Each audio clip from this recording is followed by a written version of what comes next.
All right, I think you understand this format by now, but we're going to start with box, go to an ascending lick, and then a descending lick. So in this particular example, keep in mind, we've kind of got this funkier rockin' or driving kind of country thing. So let's combine those elements and think about that in the way that we construct this phrase or these individual licks. So what we're going to do for this first one is we're going to wind up kind of combining those elements. So we're thinking kind of E. We're going to add that flat 7 or that D note, and we're going to be in this position on the neck to start out our box pattern. So the lick goes as such. I'll play it about at tempo, and then I'll kind of slow it down. I'll talk about a couple of the cool little things. There's a nice little twist towards the end of it, which is definitely borrowed from a country style, if you will. So here we go. 1, 2, 3, 4.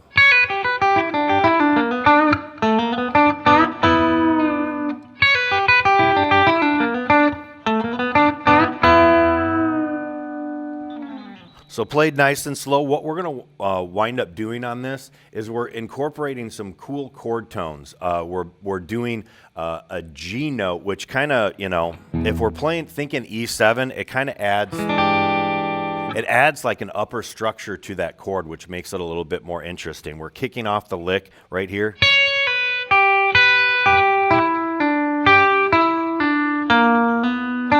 Borrowing that flat 5 from the blues scale right there. Now that's the element of kind of country, is that towards the back half of phrases or licks. I kind of like doing stuff like that. It's a little bit unconventional if you're kind of used to maybe blues or rock playing, because we're actually using our index finger. And if you notice, okay, so we're really emphasizing that flat 7 or the D note that's in that E7. So you're going to bend towards the ground on that. Let gravity kind of do some of the work.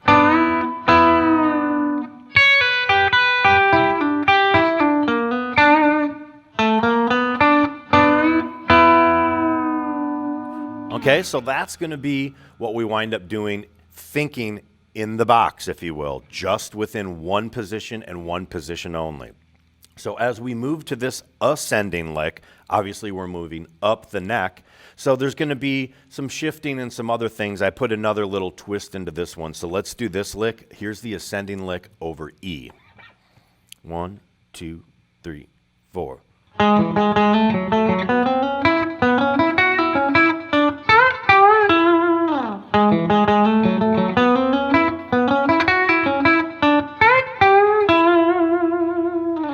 Okay, so we're moving our way up, obviously. We're kind of starting off in this third type of pattern, which means I'm kind of thinking, okay? And then we're ending with a cool little bend as well. So let's kind of wind up doing the fingerings here. I'd kind of kill that note right there on the 9th fret of the G string.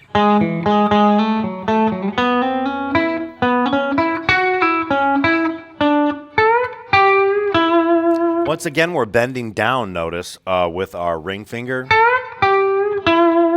It just creates a little bit more space because we're ending on a note that's adjacent and up towards the ceiling. It's a little bit closer to us. So it kind of keeps that finger out of the way, if you will. And you can just hammer on those two notes right there, 9 to 11. 9, 10, 11.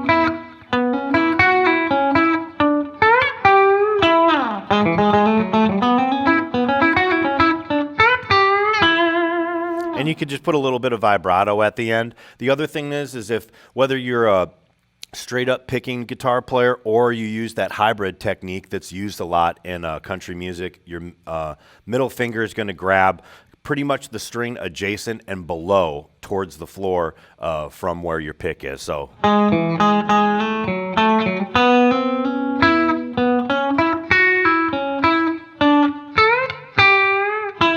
And I might play the last 3 notes with my middle finger.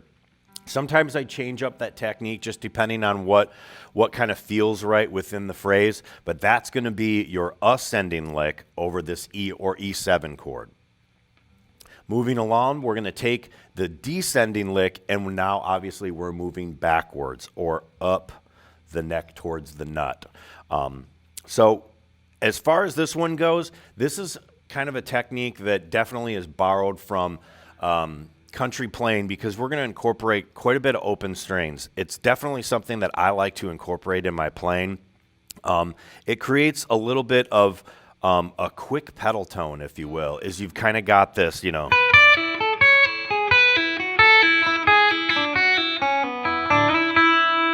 You're using that open string to kind of clash or work with another note that's happening rather rapidly within the sequence of this phrase. So let's get to this lick, and we've got another interesting bend at the back end. Once again, borrowing kind of from that country style, but in this case, it's going to be a blue note, which is an interesting kind of bend, and we're going to do it with our pinky, believe it or not. So this is how that lick goes. 1, 2, 3, 4.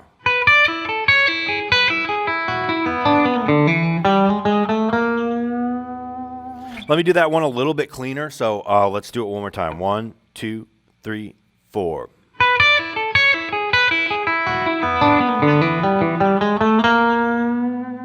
That's going to be closer to the design that I kind of had for this lick, and which is going to allow it to fit in this phrase. So here's what's going on this. Now we've taken the thirds that we did in the prior example, meaning the ascending lick that we did, you know, thinking in that. And now we're moving it backwards. We're obviously starting in a different position as well. And we're ending on a cool note that creates a lot of tension and allows you to kind of really add some finesse to the back half of your phrase. As you get to these phrases, you're going to find that, you know, you're kind of telling a miniature story in this stuff. You want to start off strong. Your middle, you want some sort of maybe development section. And keep in mind, we're thinking 1 or 2 to 4 bars here. And at the end, I like throwing twists in that, ear twisters, if you will. Something that people are like, oh, that was interesting. That was something unique. That was something I haven't necessarily heard from anyone.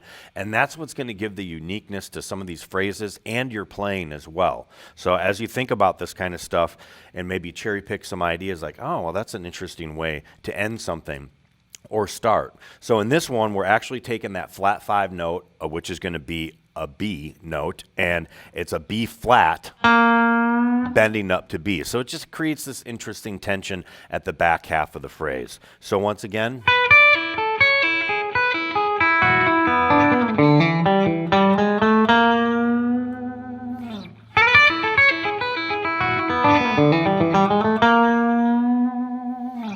So those are going to be the 3 different components that we wind up playing. Just make sure on this lick that I would use my pinky to bend. So, and just as in all the other examples, bend down. On the D string, the vast majority of the time, you're going to be letting gravity do most of the work and bending down. The G string, you can bend up or down. And on sometimes when you wind up playing on the higher strings, or most of the time, you're going to wind up going up because you kind of run out of real estate there. So that's a good kind of thing just to kind of think about. So when you're doing the,